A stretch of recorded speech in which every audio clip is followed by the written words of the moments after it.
우리 인간을 흔히 관계적 존재라고 말합니다. 우리 인간의 삶은 크게 세 가지의 관계 속에 삽니다. 하나님과의 관계, 사람과의 관계, 그리고 물질과의 관계입니다. 이 세 개의 관계를 각각 어느 위치에 두고 사느냐에 따라서 그 사람의 삶의 질, 그리고 삶의 내용이 좌우됩니다.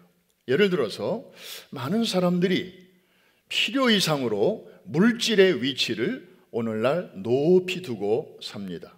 머리 위에 두고 삽니다. 심지어 사람보다도 더 위에 두고 삽니다. 심지어 하나님보다도 더 위에 두고 사는 사람들이 있습니다. 물질을 자기 인생의 주인으로 모시고 사는 것입니다. 그런데 우리는 인격이지만 물질은 인격이 없습니다. 인격이 없는 물질의 지배를 받으면서 하루, 이틀, 1년, 10년 이렇게 살아가다 보면 그 사람 역시 비인격적인 사람이 되어 가는 것이죠. 그래서 더 많은 재물을 얻기 위해서라면 사람을 속이기도 하고 배신 때리기도 하고 그리고 사기도 치는 것입니다.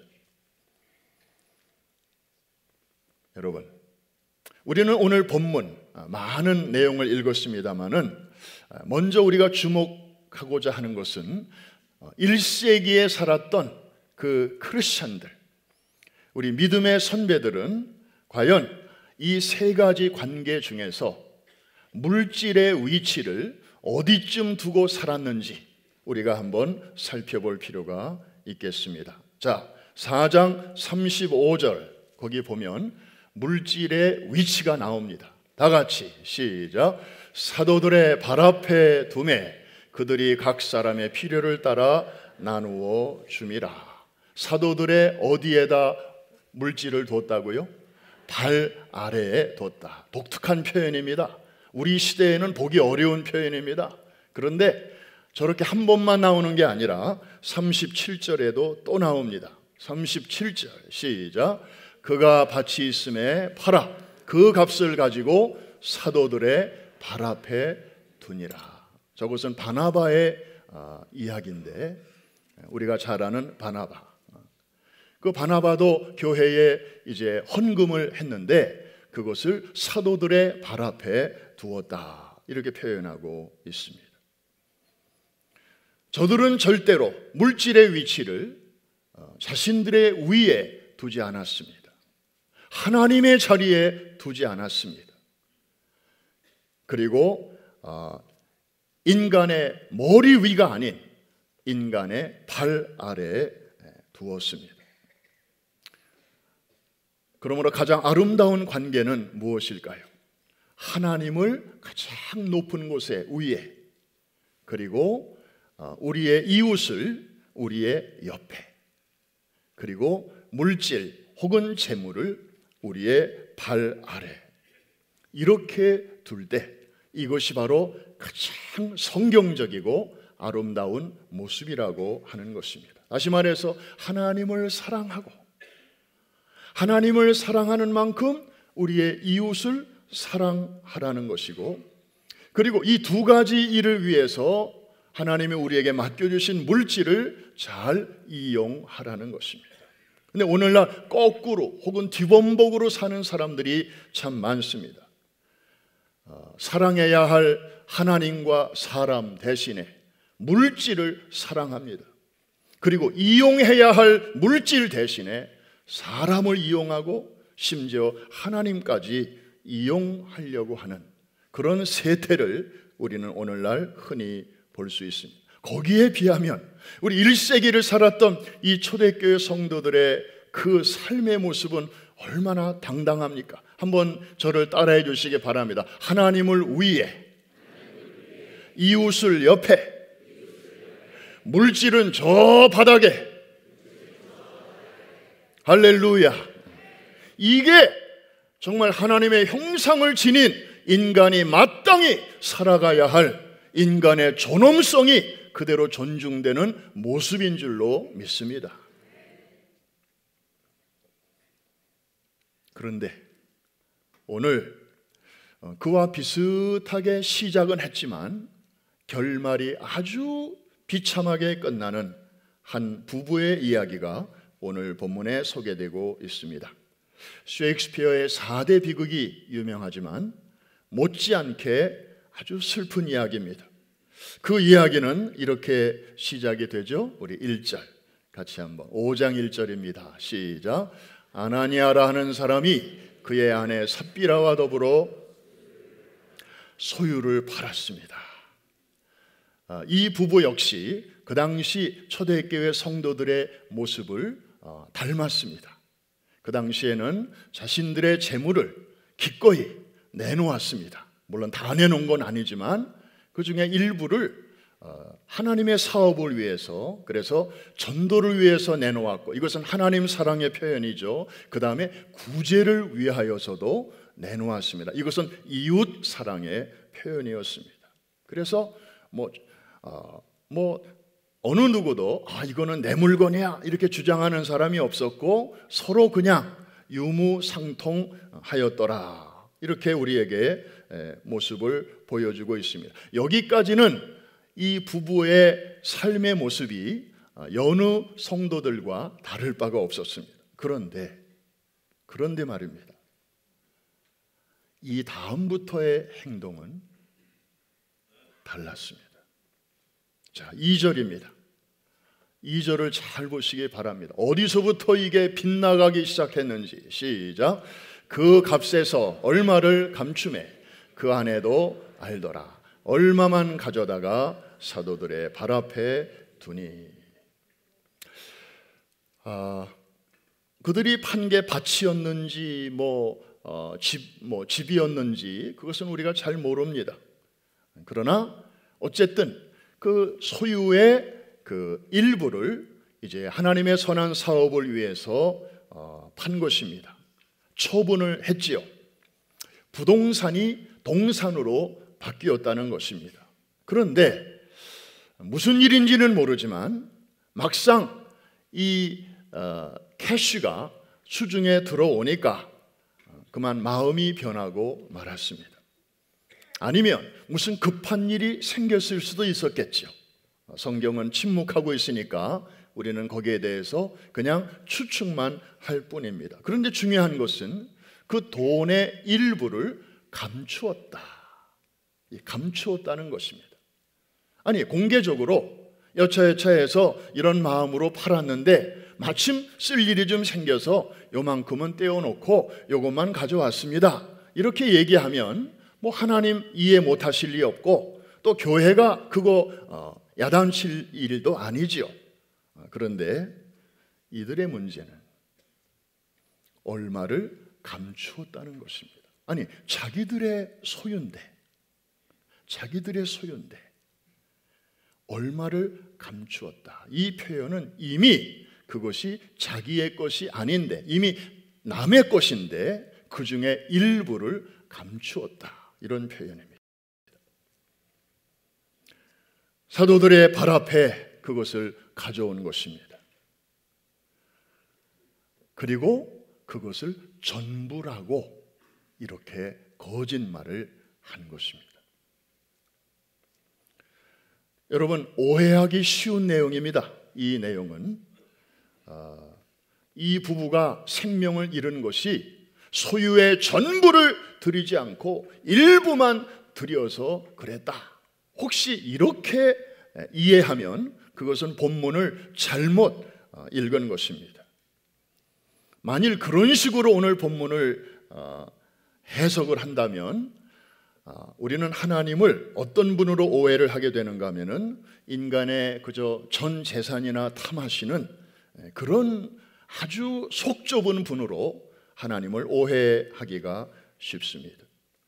오늘 본문을 통해서 하나님이 우리에게 주시고자 하시는 메시지는 전혀 그런 게 아닙니다. 혹시 오늘 설교 듣고 나중에 식사하면서 또 대화 나누는 중에 제가 오해라고 말한 부분을 또 졸다가 그냥 그 부분만 들어가지고 오늘 허 목사님 설교 좀 뜨끔했어. 뭐가요?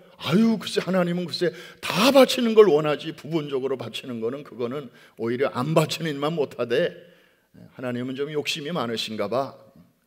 뭐 이렇게 오해를 하는 분이 계시다면 여러분이 잘 바로잡아 주시기를 바랍니다. 전혀 그런 메시지가, 그런 포인트가 아닙니다. 하나님이 주시고자 하시는 메시지는 3절과 4절을 보면 알 수 있습니다. 잘 보셔야 됩니다. 같이 시작. 베드로가 이르되 아나니아야 어찌하여 사탄이 내 마음에 가득하여 내가 성령을 속이고 땅값 얼마를 감추었느냐. 땅이 그대로 있을 때에는 내 땅이 아니며 판 후에도 내 마음대로 할 수가 없더냐. 어찌하여 이 일을 내 마음에 두었느냐. 사람에게 거짓말하는 것이 아니요. 다시 말씀드립니다. 이 부부의 잘못은 자신들의 전 재산을, 아니 좀 더 정확히 말하면 원래 하나님께 드리려고 했던 그 재산, 그 전부를 드리지 않은 데 있는 것이 아니었습니다. 그들의 잘못의 핵심은 하나님을 얼마든지 속일 수 있다라는 그들의 생각이었습니다. 하나님 앞에서 우리가 뭔가를 조금 떼내도 하나님께서는 전혀 모르실 거야 라는 생각이었습니다. 왜? 원래 자기들이 소유였고 그걸 자기들이 팔았고 그래서 이만큼 생겼고 아무도 모르죠. 거기까지는 뭐 사고 판 사람 외에는 모르죠. 그 다음에 그 중에 일부를 부부가 의논해서 요만큼 뗐습니다. 이거는 아무도 아는 이가 없죠. 자기들이 말하지 않는 이상은. 그리고 그 나머지를 가져와서 여차여차해서 이렇게 해서 요거 갖고 왔습니다라고 이야기하면 되는데 그들은 이게 전부라고 거짓말을 한 것입니다. 하나님도 속일 수 있다고 생각했고 사람도 그럴 수 있다고 생각했던 것입니다. 그러나 성령께서 강력하게 운행하고 계시던 교회였기 때문에 금방 들통나고 말았습니다. 부부는 3시간 간격으로 혼이 떠났다고 성경은 말씀하고 있습니다. 여러분, 그 당시 초대교회 성령 충만한 교회 아니었습니까? 얼마나 신나는 일들이 많았습니까? 비록 소수였고 로마의 핍박 아래에 있었고 그렇지만 성령 충만한 저들은 정말 기죽지 않았고 그리고 그 3장에 보면 또 4장 앞부분에 보면 시련이 다가왔잖아요. 외적인 핍박이 왔잖아요. 뭐 관리들이 복음 전하지 말라고 막 위협했잖아요. 그런데도 저들은 거기에 굴하지 않고 그 핍박을 잘 통과하고 있었죠. 그런데 이번에는 내부에서 이제 문제가 일어나지 않았습니까? 크리스찬 이 공동체 안에서 문제가 생긴 것입니다. 사실 이거는 한 번도 경험해 보지 못한 그런 일이었습니다. 사실 우리는 이 스토리를 읽을 때 저도 참 굉장히 해석하기가 좀 어려웠습니다. 야, 이거 너무 심하지 않은가? 하나님 좀 너무 하신 거 아닌가? 아니, 조금 감추기는 했어도 그래도 헌금을 하지 않았는가? 안 하는 사람도 많은데 안 하는 사람보다는 낫지 않은가? 뭐 이런 측면에서 생각해 볼 수도 있습니다.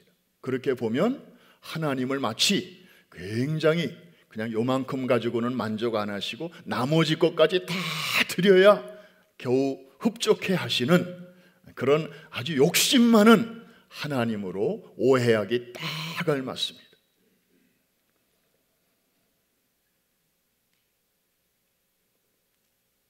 사실 성경을 보면 이 사람들보다 더 아주 탐심이 많은 사람들의 이야기도 많이 나오잖아요. 그런데 어떻게 이 아나니아 삽비라 부부는 회개할 기회도 주지 아니하시고 그냥 생명을 가져가실 정도로, 아니 그들의 행동이 그렇게 심각했던 죄였는가? 이런 질문을 우리가 하지 않을 수가 없습니다. 도대체 무엇 때문에 하나님께서는 이들을 이렇게 부부를 적어도 한 사람이라도 좀 남겨놓으시지? 여러분, 오늘 5장 2절에 보면 그 단서가 되는 단어 하나가 나오고 있습니다. 2절 다시 한번 보여주실까요? 제가 읽습니다. 그 값에서 얼마를 감추매 그랬습니다. 저 단어가 조금 여러분 수상하지 않습니까? 아니, 자기들 재산이에요. 자기들 재산이에요. 그거 판 거예요. 그런데 그 중에 얼마를 감추었다. 그 원어를 보면 헬라어로 노스피조마이라는 단어가 사용되고 있는데 이 단어는 흔히 사용되는 단어가 아니었습니다. 아주 특별한 경우에만 사용되었는데 특별히 구약 여호수아서에 보면 아간이라고 하는 사람과 관련하여 사용되었습니다. 이 히브리어로 된 구약 성경을 헬라어로 번역한 70인역이라고 하는 성경에 있는데 거기에 보면 이 아간의 행동을 묘사할 때 이 노스피조마이라고 하는 동일한 단어가 사용되고 있습니다.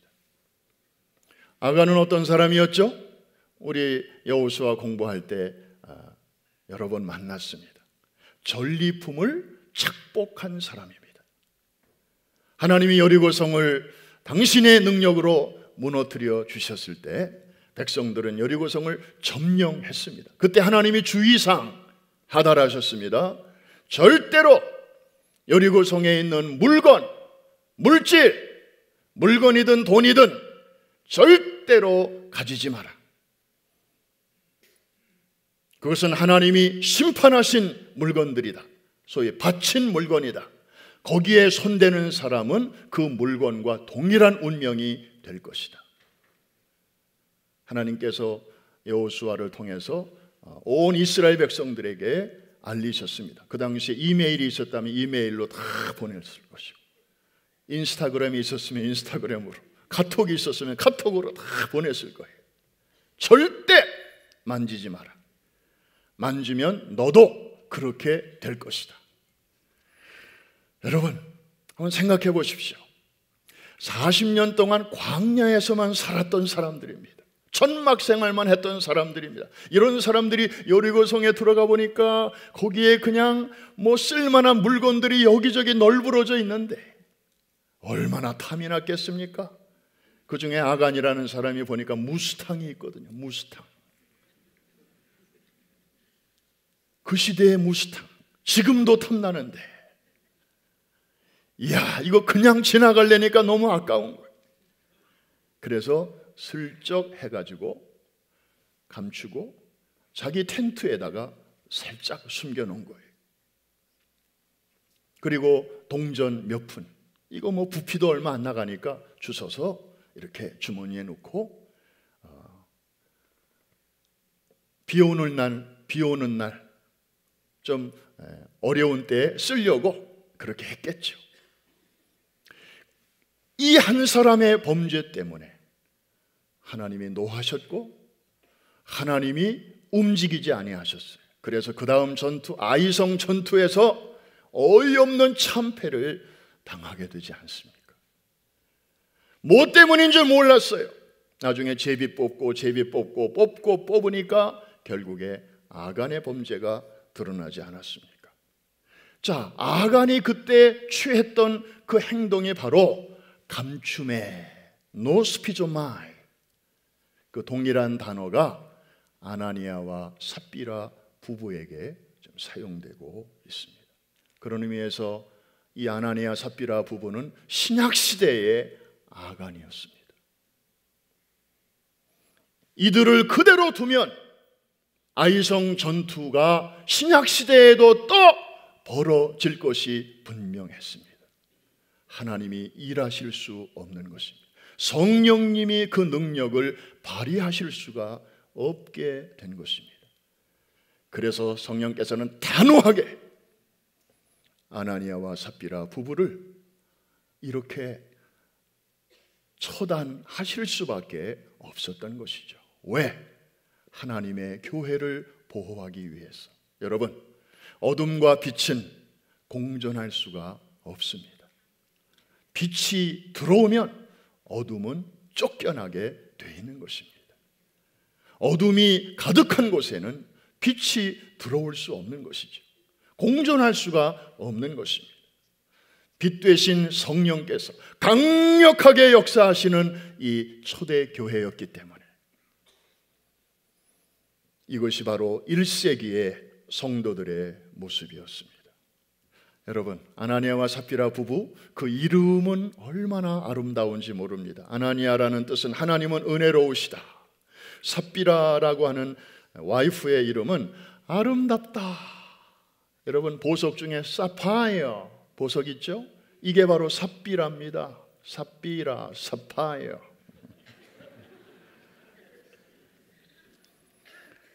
그런데 저들은 이름값을 못했습니다.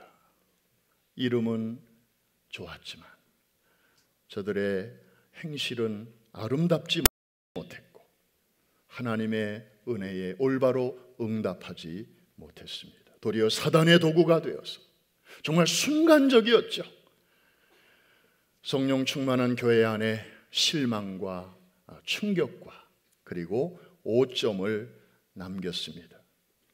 그런데 여러분, 솔직히 우리가 이 아나니아와 삽비라 부부를 향하여 아이고 저 못난 부부 이렇게 손가락질만 할 수 있겠습니까? 우리가 저들을 정죄할 자격이 과연 있나요? 우리도 조심하지 않으면, 여러분, 성령 충만했던 그 1세기 아주 우리처럼 이렇게 오랜 시간이 지난 교회가 아니고 정말 오순절날 그 펜테코스트 사건이 있은 지 얼마 안 되는, 아직도 그 여운이 감도는 그 초대교회 안에서도 이런 일들이 일어났다면 21세기를 살아가는 우리들에게는 얼마나 이런 착각, 이런 생각, 얼마든지 우리도 하나님을 속일 수 있고 하나님 이런 거는 모르실 거야, 이런 사단이 주는 생각이 얼마나 쉽게 우리 안에 틈탈 수 있겠느냐 하는 것입니다. 이런 말씀을 다루다 보면 정말 앞이 보이지 않습니다. 과연 우리는 자신이 없는데, 저렇게 살 자신이 없는데, 아니 아나니아 삽비라 부부는 그래도 뭔가 이렇게 드릴 마음이라도 있어서 했는데 그것도 하나님이 저렇게 그냥 준엄하게 책망하시니 나 같은 사람은 어떻게 신앙생활 하라는 말인가, 숨이 턱 막히지 않습니까? 그런데 여러분, 도대체 우리가 물질이 없이는 살 수 없는 존재인데 물질의 지배를 받지 않으면서 살 수 있는 길이 과연 우리 앞에 있는 것일까? 여러분 어떻게 생각합니까? 과연 가능할까요?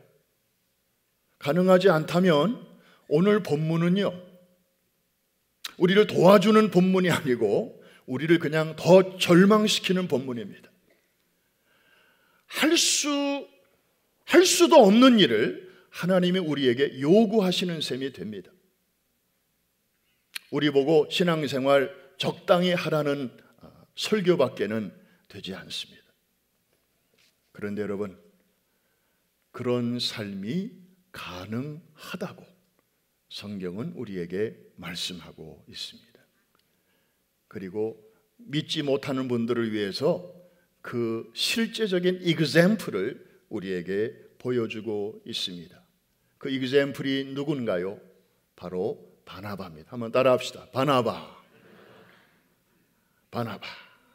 그 바나바의 이야기가 바로 아나니아 부부 바로 앞에 먼저 나오고 있습니다. 비슷한 스토리인데 대조적입니다. 4장 36절, 37절 딱 2절 바나바의 스토리가 거기 처음으로, 사도행전에 처음으로 나오게 되죠. 시작. 구브로에서 난 레위족 사람이 있으니 이름은 요셉이라, 사도들이 일컬어 바나바라 번역하면 위로의 아들이라 하니 그가 밭이 있음에 팔아 그 값을 가지고 사도들의 발 앞에 두니라. 아유, 저 표현이 또 한 번 나오네. 사도들의 발 앞에 두니라. 저들은 물질을 높이 두지 않았어요. 하나님쯤으로 여기지 않았어요. 사람 수준으로도 두지 않았어요. 그냥 발 앞에 두었어요. 그냥 발치에, 너는 발치에나 있는 거, 그저 우리의 지배를 받는 것, 우리의 이용의 대상, 확실하게 이것을 구별을 했던 것입니다. 그런데 여러분, 이 바나바의 선행은 짧게 기록됐어요. 아나니아 삽비라 부부의 이야기는 길어요. 그런데 바나바 이야기는 겨우 2절. 그런데 그의 선행, 자세한 설명이 없습니다만은 이후에 우리가 바나바에 대한 이야기를 쭉 보면 흠잡을 데가 없어요. 그리고 그 이름의 뜻대로 위로하는 사람이었습니다. 원래 이름은 요셉이었는데 사도들이 그의 삶을 보니까 너무 아름답고 너무 아주 다른 사람들을 격려하는 그런 은사를 가진 사람이라서 바나바라는 이름을 나중에 붙여준 것입니다. 구브로 섬에서 태어난 레위인이라고 소개하고 있습니다. 이번에 우리 터키 성지순례 팀들이 3월 달에 가는데 처음으로 구브로 섬을 이제 방문하게 됩니다. 이 바나바의 고향이죠. 그리고 이제 지중해에 있는 밤모섬도 이번에 이제 가시게 되는데, 자, 이 구브로에 가면 우리는 바나바를 이제 만나게 될 것입니다. 그런데 바나바는 지파가 어느 지파라고요? 레위 지파였습니다. 여러분, 레위 지파, 제가 여호수아를 설교하면서 레위 지파라는 제목으로 한번 설교한 기억이 나는데 12지파 중에서 유일하게 땅을 분배받지 못한 지파였습니다. 왜 그랬을까요? 왜 이들에게는 땅이 없었을까요? 누가 이들의 기업이었습니까? 바로 하나님이셨습니다. 그래서 이들에게는 사유재산이 없었어요. 그렇지만 하나님이 책임져 주시는 그런 지파였어요. 그 시대의 제사장들이었고, 오늘날 우리 시대에는 이제 헌신한 풀타임 사역자들을 1차적으로 의미하지만 더 확대해서 해석하면 여러분 같이 주어진 위치에서 또 하나님의 뜻대로 살아가는 그런 사역자들, 일꾼들, 복음의 일꾼들을 다 가리키는 표현일 수도 있죠. 그런데 어쨌든 이 레위인이라고 성경에 소개하고 있습니다. 성전에서 늘 성전에 출퇴근을 하면서 이제 제사를 돕고 그렇게 풀타임으로 섬겼죠. 그런데 성전이 무너지게 되지 않습니까? 주전 586년에 바벨론의 침공을 받아서 성전이 불타 없어집니다. 그 후에 다시 재건을 했지만 또 로마의 침공으로 그 2번째 성전마저 또 이렇게 무너지게 되고, 그래서 레위 지파는 다른 지파들처럼 뿔뿔이 디아스파라로 흩어지게 되었습니다. 이제는 성전이 없으니까 제사를 못 드리게 되고 레위 지파들은 할 일이 없어지게 된 거예요.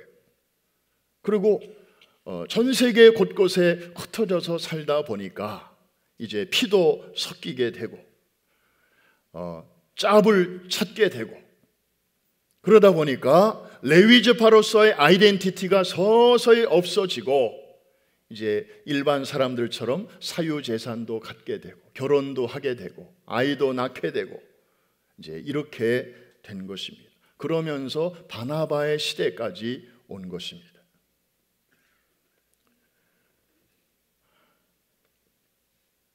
우리가 바나바였다면 무슨 생각을 하면서 살까요? 나는 원래 우리 레위 지파는 이런 집을 소유할 필요가 없는 사람들이었어. 이런 땅도 우리에게는 허락되지 않았어. 그런데 어찌어찌 살다 보니까 내게는 집도 있네, 내게는 땅도 있네, 내게는 이렇게 저금통에 돈도 좀 있네. 사실은 우리에게 허락되지 않는 것이었는데 그냥 하나님 한 분만으로 만족하며 살아야 되는데, 전적으로 다 주님께 맡기고 그냥 그렇게 믿음으로 살아야 되는데, 전부가 다 하나님 것이고 하나님이 책임져 주신다고 약속하셨는데 어느새 이렇게 내 소유가 생겼네. 하나님 앞에 늘 죄송한 마음으로 살았을 것입니다. 보통 사람들은 좀 소유가 있어도 자기보다 더 잘 사는 사람 보면 상대적인 빈곤감이 작동하면서 나도 더 저 사람만큼 더 열심히 벌어야지, 더 챙겨야지, 그러면서 아마 그렇게 열심히 살아갈 텐데, 바나바는 그렇지 않았습니다. 아니, 그럴 수 없었습니다. 왜? 그의 생각의 출발점이 그들과 달랐기 때문입니다. 다른 사람들은 항상 생각의 출발이 자기의 현재 위치에서였습니다. 그래서 더 많이 가진 사람 보면 샘나고, 자기보다 덜 가진 사람 보면 무시하고 안심하고 위로받고.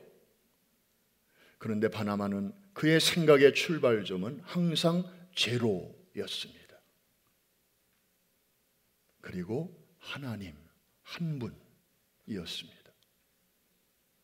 나는 원래 아무것도 없어야 되는 사람인데 내가 이렇게 분에 넘치는 복을 누리고 있구나.